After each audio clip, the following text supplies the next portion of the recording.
there's going to be in the next couple of months a concerted effort on their part to shut down media. There's going to be lawsuits. Steve Wynn, that dickhead casino guy, is pushing the Supreme Court to look at this case that would basically make it much harder for journalists to write about and be critical of politicians. We have a long tradition in this country of satire and making fun of people in the way that we do. And Elon Musk has sued Media Matters, and that he's going to lose, but it affects their bottom line.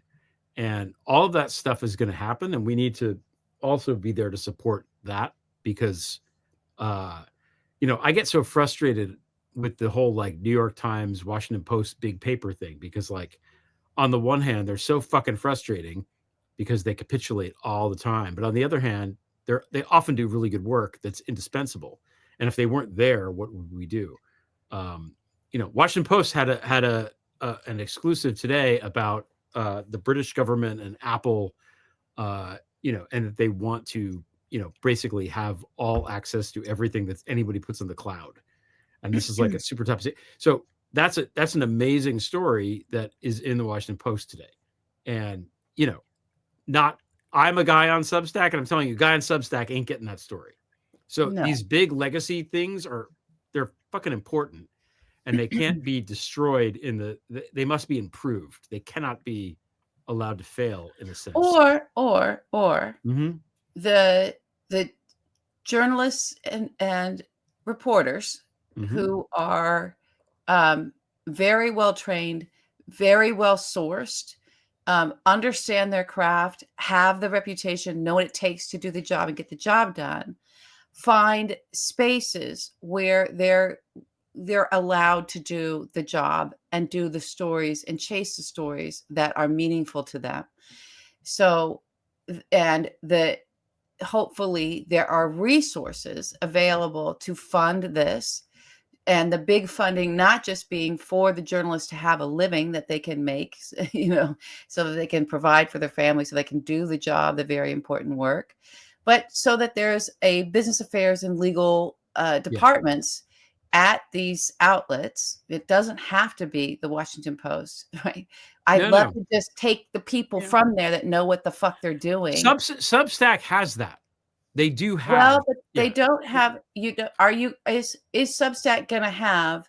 If you're going to get sued, if all of a sudden in comes a lawsuit, is Substack going to show up with their attorneys? I don't know, not necessarily, but they do allow for that. They have resources for that. So somebody like Acosta is probably going to be protected by that. Okay. Substack has a lot of money now, so it is in a sense.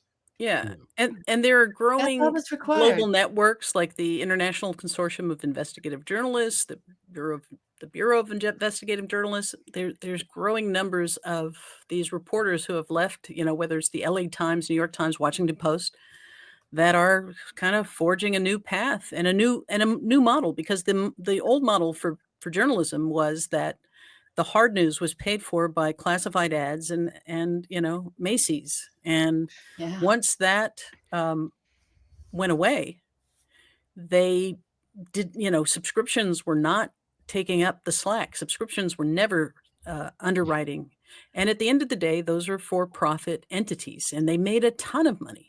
And so now they're being, I agree with you, Greg, that some of the best journalism is happening at those institutions where they have some resource, and they have, unfortunately, it's inconsistent and it's waning. Right. But I would say to individuals, there are reporters out there that you trust, you respect. They've opened Substacks or some other Patreons or what have you. And, we have a budget in my house where we pay for subscriptions to those independent journalists that are doing incredible work. And, at wideawakeamerica.org, we've got a commitment to keeping our information always, nothing's behind a paywall, no need to subscribe. We appreciate when people do, but part of it is that I think we are in this massive imbalance where the far right puts nothing behind a firewall. Their propaganda is pumped into our eyeballs 24/7.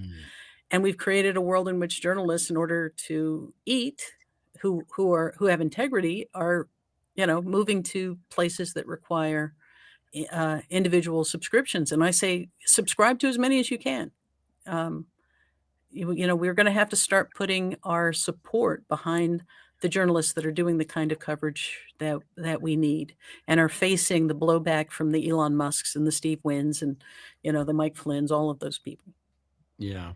Yeah. No, the paywalls, that's interesting about, I hadn't thought about that the right-wing places don't have behind the paywall. I hate paywalls. I don't use a paywall. But you have inspired me to not have a paywall. And I'm grateful for the people who do come in as paid subscribers, but I'll never put it behind a paywall because I want people we've got to have these conversations. We have to have these conversations. Yeah.